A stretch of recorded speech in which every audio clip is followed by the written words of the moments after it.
First, as outlined in the indictment unsealed today in the Southern District of New York, we have brought charges against a China-based manufacturer and supplier of fentanyl precursor chemicals, its principal executive, and 2 of its employees for their role in international fentanyl trafficking conspiracy.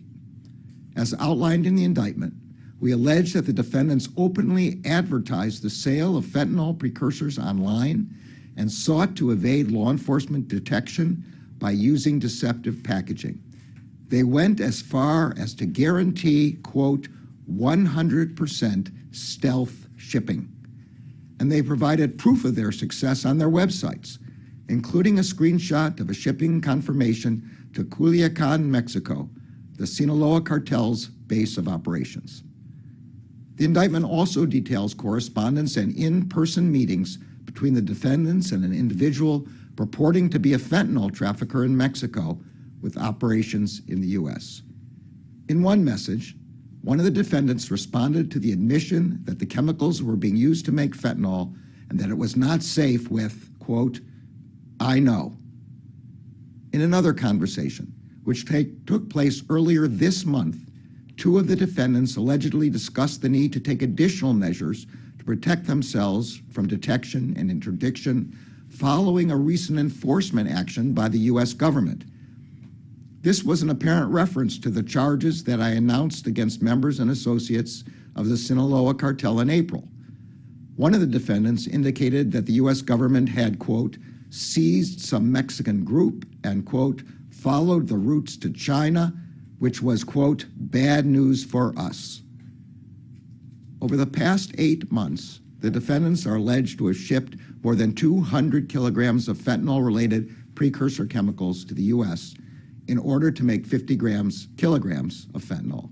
As I said, this is a quantity that could contain enough deadly doses of fentanyl to kill 25 million Americans. What the defendants did not know at the time is that the purported traffickers they were dealing with were in fact DEA confidential sources, and the 200 kilograms of fentanyl-related precursors they shipped to the U.S. were received by DEA agents.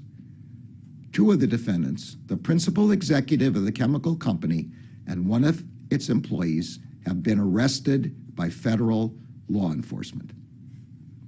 Additionally, in 2 separate indictments in the Eastern District of New York, we have charged 3 other companies based in China and 5 of their employees with conspiracy to manufacture and distribute fentanyl.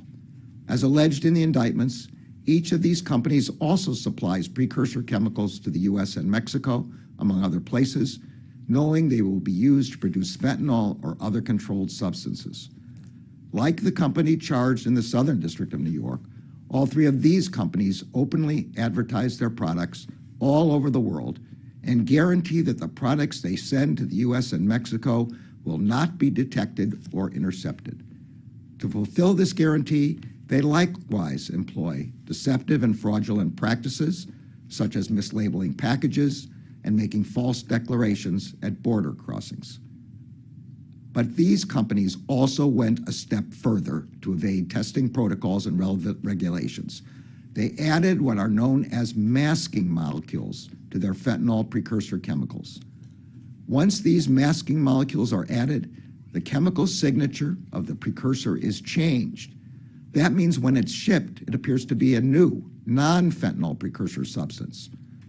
Upon receipt of the shipment, however, the purchaser is able to easily remove the masking molecules and return the chemical to its original form as a fentanyl precursor. As alleged in the indictment, these companies not only produced and distributed masked precursors, but also provided instructions about how to remove the masking molecules upon receipt. The actions we are announcing today should make clear that the U.S. Justice Department is accelerating our efforts to disrupt the manufacture and trafficking of fentanyl at every stage and in every part of the world. Our agents and prosecutors are working relentlessly to get fentanyl out of our communities and hold accountable those who put it there. In 2022, the DEA, together with our federal, state, and local law enforcement partners, seized more than 50.6 million fentanyl-laced fake prescription pills. That is more than double the amount seized in 2021. The DEA has also seized more than 10,000 pounds of fentanyl powder. Together, these seizures represent more than 379 million potentially deadly doses of fentanyl. That much fentanyl could kill every single American. We are also putting our resources to work to confront the public health challenges of addiction and substance abuse by supporting prevention and treatment programs. The U.S. government continues to do everything in our power to disrupt fentanyl trafficking and prevent more of our communities from being devastated by the fentanyl epidemic. We also continue to strongly urge the PRC government to take decisive action to address the role that China-based chemical and pharmaceutical companies play in fentanyl drug production and trafficking. We stand ready to work together to address this global challenge. I want to thank the DEA agents for the extraordinary work that they did on these cases and for the difficult work they do every day to protect our communities from deadly drugs. I'm also grateful to the U.S. Attorney's offices for the Southern and Eastern Districts of New York and to the Office of International Affairs of the Justice Department's Criminal Division. I'll now turn the podium over to Deputy Attorney General Monaco. Good afternoon. Thank you, Mr. Attorney General. 2 months ago, the Attorney General and I pledged to employ every tool in the government's arsenal at every stage of the fentanyl supply chain in every part of the globe to protect American communities. Today's announcement is a down payment on that pledge. It breaks new ground by attacking the fentanyl supply chain at its origin.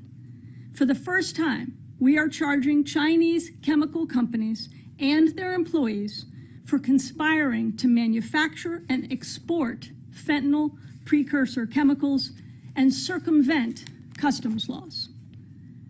Fentanyl poses a singular threat, not only because the smallest of doses can be lethal, but because fentanyl does not occur in nature. It is entirely man-made and in potentially limitless supply. So, with our partners across government and across the globe, the Department of Justice is working relentlessly to dismantle the global supply and delivery chain that floods fentanyl into American communities. The fentanyl supply chain all too often begins in China, where the chemical ingredients for fentanyl are produced and exported by the ton. We allege the Chinese chemical companies charged today combined scientific know-how with deception to circumvent customs barriers and ship precursors onto our shores and Mexico's. The cartels use those ingredients to manufacture fentanyl, which they then push into our communities, using social media to market pills and cryptocurrency to launder profits. Today's charges make clear that those who feed the fentanyl supply chain cannot hide behind the facade of legitimate business. When companies and employees, including those in the C-suite, knowingly fuel the fentanyl crisis, they will be held to account. We will expose them as drug traffickers. So let me be clear. The Justice Department will not rest or relent in investigating and prosecuting every link of the fentanyl supply chain in every corner of the globe. There can be no safe haven. As we've seen in our efforts to combat terrorism and cybercrime, we do more when we move together. That's why continued collaboration with Mexico is crucial, and why we've dedicated more resources to support Mexico's frontline fentanyl prosecutors. And that's why we're strengthening our efforts to stem the southbound flow of illicit, high-powered firearms across our southern border. Firearms that fuel violence in Mexico and empower cartels to expand their deadly drug trade back into the United States. And that's why we will continue to call on the Chinese government to hold PRC companies accountable for the global harm they are causing. And today's charges allege those charged knew that they were breaking Chinese law as well as our own. More broadly, compelling evidence shows that PRC companies are selling vast quantities of precursor chemicals to the drug cartels. The United States has urged the PRC to address the serious problem of illicit synthetic drug production and trafficking. We renew that call today. This is a global problem that demands a global solution. Finally, I want to say a word about the role of social media. In these indictments, the precursor sellers brazenly advertised on social media platforms. The department has encouraged social media platforms to enforce their terms of service and remove this content. We've encouraged social media platforms to work with us to address this public safety emergency. We will continue to work with these companies so that they can better police their own platforms until they no longer serve as superhighways of drug trafficking. Several major platforms are now working productively with us on this, and we urge those who are not to join this fight. Today's actions are the result of the hard work of the women and men of the DEA and the tenacious prosecutors from the Eastern and Southern districts of New York. It is a privilege to work with them. Let me now turn the podium over to the DEA Administrator. Thank you. Good afternoon. Thank you, Attorney General Garland and Deputy Attorney General Monaco. Fentanyl is the greatest threat to Americans today. It is devastating families across our country and killing Americans from all walks of life. And it is the leading cause of death for Americans between the ages of 18 to 45. The Drug Enforcement Administration is actively targeting every single aspect of the global fentanyl supply chain so that we can put an end to the most devastating drug crisis that our country has ever seen. The two drug cartels that are responsible for the influx of fentanyl into the United States, the Sinaloa and Jalisco cartels, work with chemical companies based in the People's Republic of China to get their raw materials.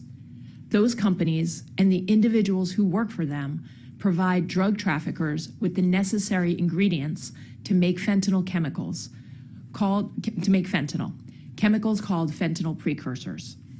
Nearly all fentanyl precursors are manufactured and shipped from China today. For the first time ever, we have charged 4 PRC companies with fentanyl trafficking conspiracy. We have also charged 8 PRC nationals who work for those companies, and we have taken 2 of them into custody. We have also seized more than 200 kilograms of fentanyl precursors in this operation alone, enough to make millions of deadly doses of fentanyl. Make no mistake, the charged defendants knew exactly what they were doing. As alleged in the indictments unsealed today, the defendants provided their customers with the blueprints for making fentanyl, a poison that is killing Americans. They provided the chemicals. They gave advice on how to mix them. They made changes to the recipe when an ingredient wasn't available. They told a customer to substitute one ingredient for another to make twice as much fentanyl. They employed chemists to troubleshoot when customers had questions. They mislabeled packages and falsified customs forms to get the chemicals across borders. They even disguised the chemicals at a molecular level, adding a molecule to mask the precursors so they would not be detected as banned substances during transport. And they taught their customers how to remove that molecule after they received the chemicals. As alleged, these defendants gave their customers the raw materials and the scientific know-how to make fentanyl. And they knew exactly who they were working with. They talked freely about having clients in America and Mexico, and specifically in Sinaloa, Mexico, where the Sinaloa cartel is based. These cases show that fentanyl precursors are cheap. In just one example, a defendant sold 2 kilograms of fentanyl precursors for approximately $1,000 US. Those same prosecutors can yield 1.75 million lethal doses of fentanyl. Basically, that means that the price per lethal dose is less than 1 cent. The amount of fentanyl that can be made today depends only on the amount of precursor chemicals that can be purchased. And at prices like these, the amounts are limitless. And these cases show that fentanyl precursors are easily bought online. These companies advertise fentanyl precursors on social media, on Facebook, and on LinkedIn. They used encrypted applications like WhatsApp to speak with customers and to coordinate shipments. They disguise the shipments as legitimate goods with fake labels and falsified customs paperwork that said that what was inside was dog food or raw cosmetic materials, when in fact they were fentanyl precursors. And they took payment in Bitcoin and other cryptocurrencies to try to hide who they were and to make it harder to follow the money back. This is the unprecedented threat we are dealing with: synthetic, man-made chemicals, advertised on social media, coordinated through encrypted communications, paid for in cryptocurrency, shipped as powders. And that is why more than 110,000 Americans died from drug poisonings last year alone. Today's indictments target the threat where it starts. I want to thank the men and women of the DEA's Special Ops and the Fiji Police Force for their assistance in this investigation. Today's charges continue DEA's work to target the global fentanyl supply chain. In April, we announced the indictment of 28 members and associates of the Sinaloa cartel, and we tracked them across the globe, from China to Central America to Mexico to the United States. In May, we announced the arrests of 3,337 associates of the Sinaloa and Jalisco cartels from a one-year operation across the United States. After those announcements, one of the defendants in this case told a confidential source that was, quote, bad news for us. We know that the criminals are watching. Here is our message to them. There is more bad news coming. With every investigation, with every indictment, we are coming after you. And we will not relent until this crisis ends. Thank you, and it's now my privilege to introduce to you today the U.S. Attorney for the Southern District of New York, Damian Williams.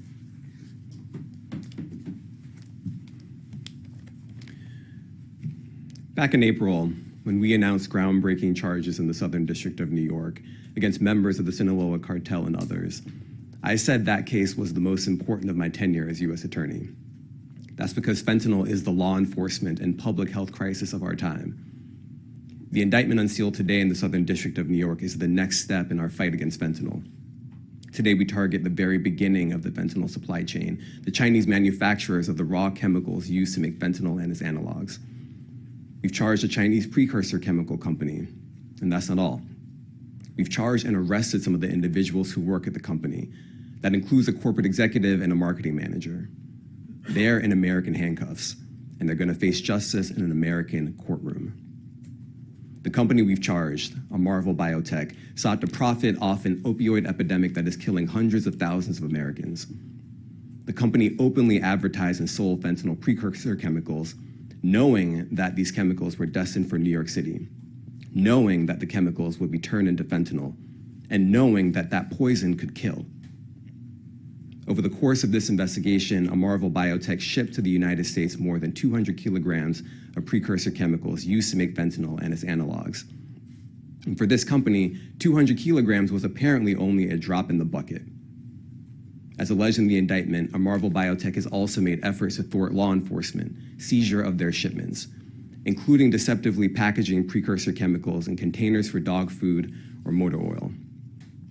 This indictment and the other actions my office has announced recently make clear that we will hold accountable every link in this fentanyl distribution chain. And we are not done. We will continue to show that our reach is long and that we will investigate, charge, and capture those who profit from this poison. I want to thank the Attorney General and the Deputy Attorney General for their continued commitment to combating the fentanyl crisis. I also want to thank my friend Ann Milgram for her leadership and thank her extraordinary team at DEA. I want to thank our colleagues at the Office of International Affairs. And finally, I want to thank the SDNY prosecutors who are handling this case, Xander Lee and Kevin Sullivan, from my office's National Security and International Narcotics Unit. It's now my pleasure to turn the podium over to my friend Breon Peace, the U.S. Attorney from the Eastern District of New York.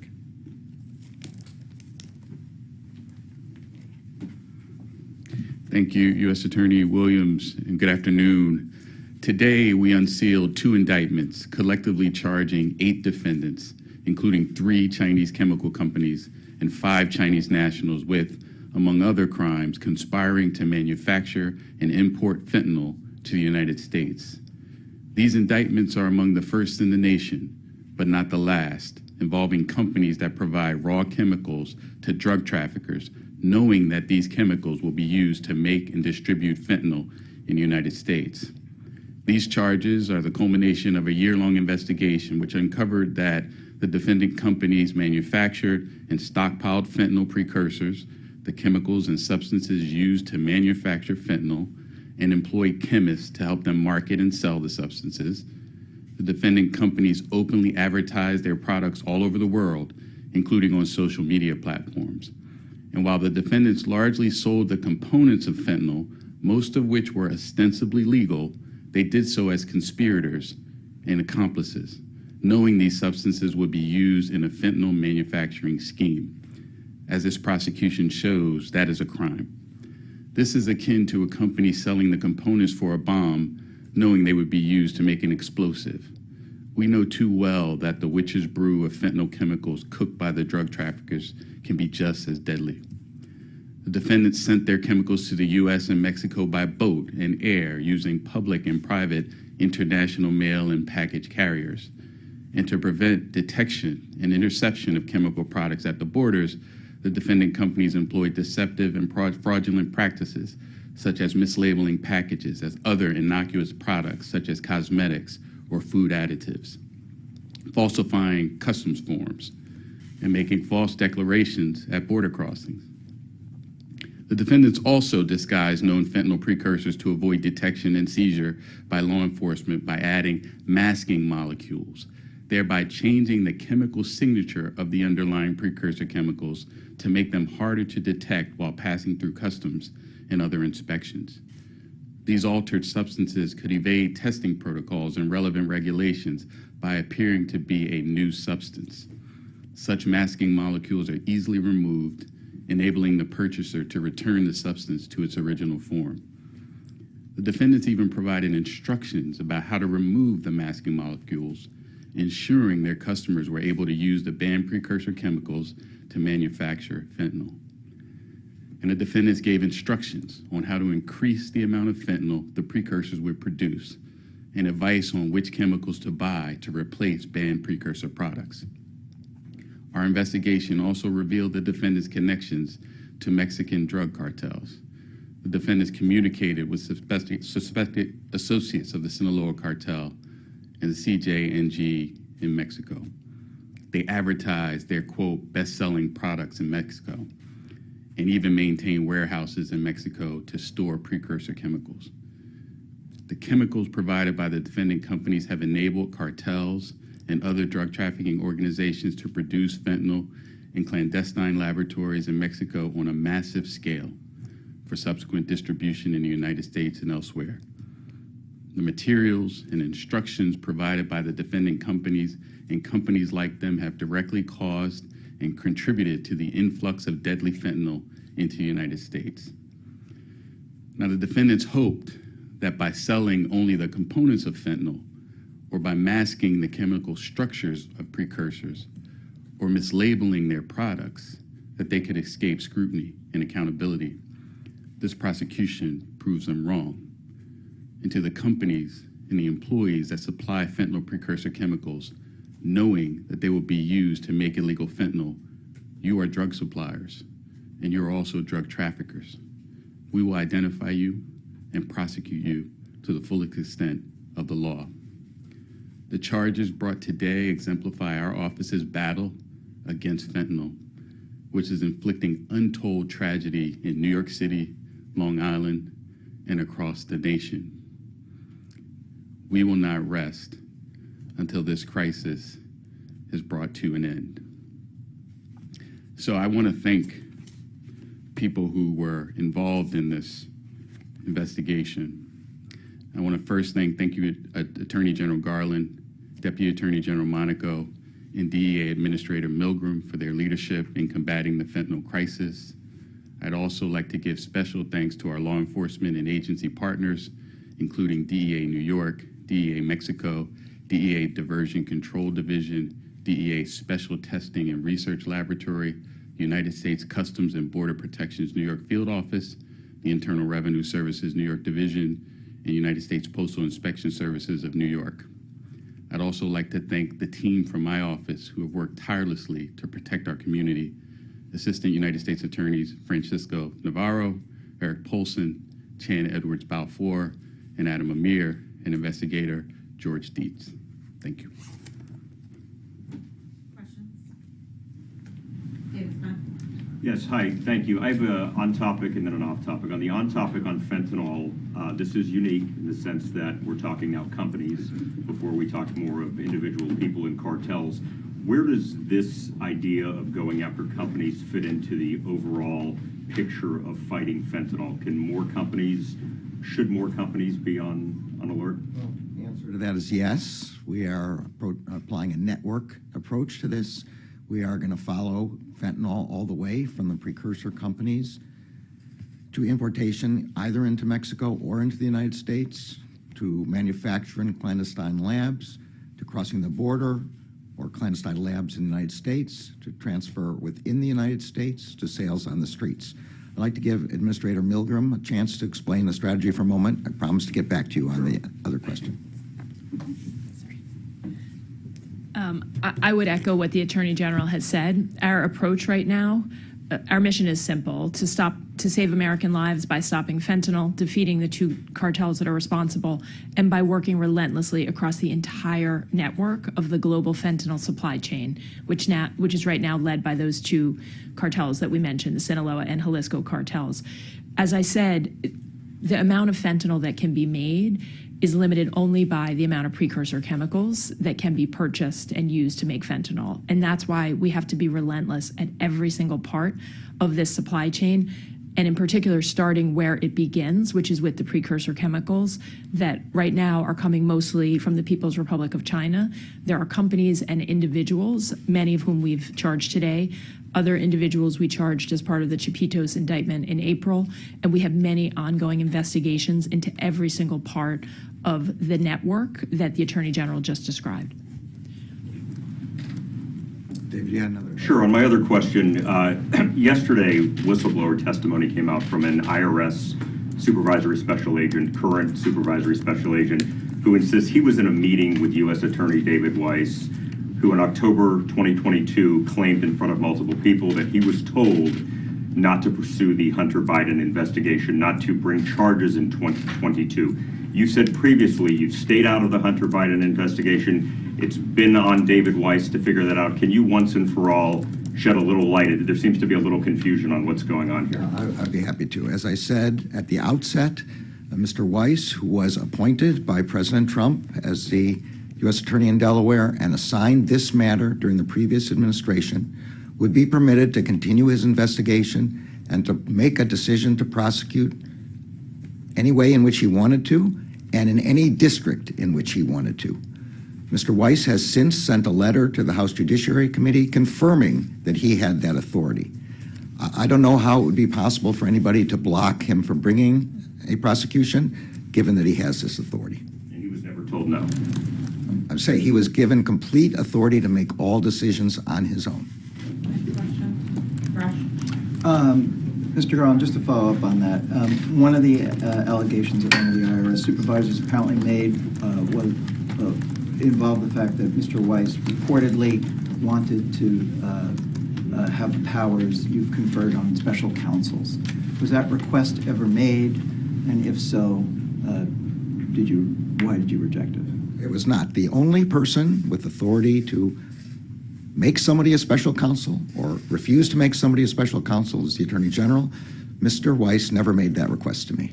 Do you think, and just to follow on that, do you think that a special counsel, can you explain the rationale for not appointing a special counsel in this case? Mr. Weiss had, in fact, more authority than a special counsel would have. He had and has complete authority, as I said, to bring a case anywhere he wants in his discretion. Last question. Alex. Just an on-topic question. What do these indictments actually do to Those are stop? always very much welcome. I have an off-topic as well, unfortunately. Of course. But what do these indictments do to actually stop these companies from operating? Obviously, Secretary Blinken met with his Chinese counterparts recently. Did he bring up the need for these specific companies to be shuttered in China so they're not allowed to do this further and to extradite the people that were charged and are still in China? I don't have a readout from that meeting, so I direct you to the State Department on that question. I think we're talking about a whole of government approach here. We have prosecutions, we have arrests, we have indictments, we have sanctions by the Treasury Department, we have diplomacy by the State Department, all together intended to make it difficult, if not impossible, for the precursor companies to continue to send the fentanyl precursors to Mexico. And on the off topic, I mean, with the exception of what you've said today, you've deferred all other questions related to the Hunter Biden investigation to Mr. Weiss. Mr. Weiss has declined to comment on any of this, with the exception of his letter to the House Judiciary that just says that he had the ultimate authority to charge and where to charge. But on these specific allegations that these whistleblowers have brought forward, I mean, there's very detailed allegations. Would you authorize him to answer to some of the more specific allegations that these IRS whistleblowers have come forward with? Look, I would support Mr. Weiss explaining or testifying on these matters when he deems it appropriate. Sorry, one more question. Carrie. Mr. Attorney General, Republicans in Congress have flirted with the idea of holding the FBI director in contempt. It's become a talking point on the campaign trail, the alleged corruption in the FBI and other federal law enforcement agencies. Do the American people have cause to be concerned about the integrity of the components of this Justice Department, and what do you have to say about how they're acting? I certainly understand that some have chosen to attack the integrity of the Justice Department and its components and its employees by claiming that we do not treat like cases alike. This constitutes an attack on an institution that is essential to American democracy and essential to the safety of the American people. Nothing could be further from the truth. You've all heard me say many times that we make our cases based on the facts and the law. These are not just words. These are what we live by. They are the foundation of the way we make these decisions. The agents of the FBI, as well as the DEA, the ATF, our deputy U.S. Marshals, every day, often at great personal risk, protect the American people and secure its safety. Our cases are based on their work. I could not be more proud to work with them. Thank you, everyone. Thank you.